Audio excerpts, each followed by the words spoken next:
when we look at the themes within the report, with what comes up, the director elections and remuneration, which come up every year, but this year the big findings there were with respect to dividends and virtual meetings.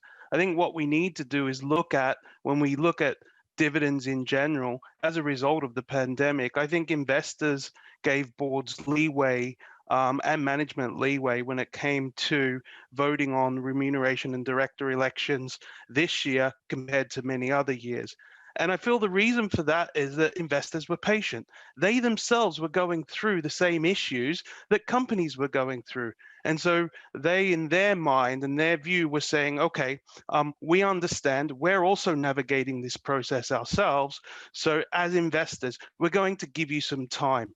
That's really important because as investors, the long onlys, the large index funds are all patient money, but patient only lasts to a certain point. So I feel that the report does show that when it comes to the dividends not being paid out or postponed, that investors also felt the company management should feel some of that pain as well. However, given that the investors have been patient, we're going to see more investors putting pressure on companies in 2021.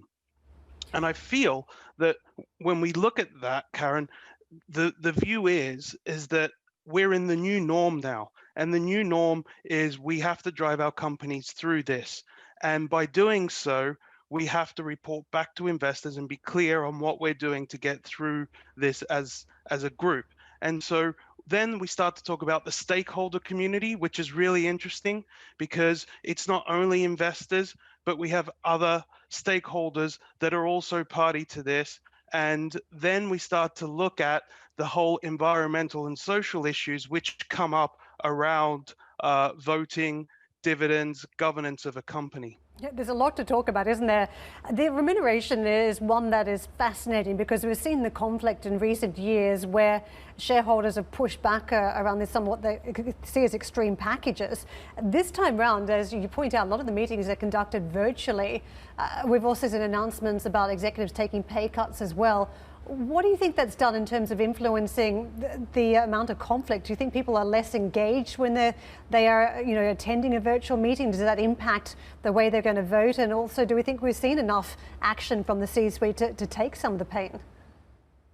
So I think so there's a lot in what you've just said there. And I think what we need to look at is that technology is moving at fast pace.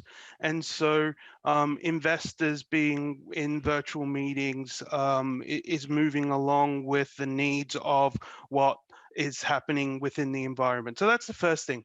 But let's not forget that institutional investors aren't normally the ones that attend AGMs. And so the discussions with institutional investors happen well before the AGM.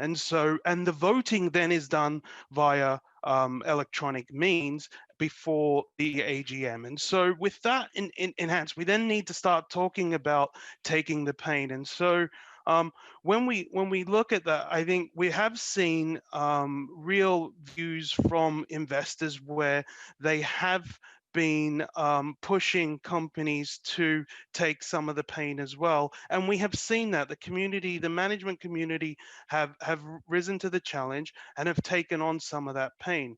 But let's not forget, we also need the right people in the right roles to get the job done. And in order to do that, companies need to be able to pay those people in order to get that job done. Now, what we're looking at is a change in remuneration, a change in the way people are getting paid, a look at the long-term incentive plans, and not only looking at the financial aspect of measurement, but we're now looking at E, S, and G within that. And so there's more of a holistic view for the wider stakeholder group.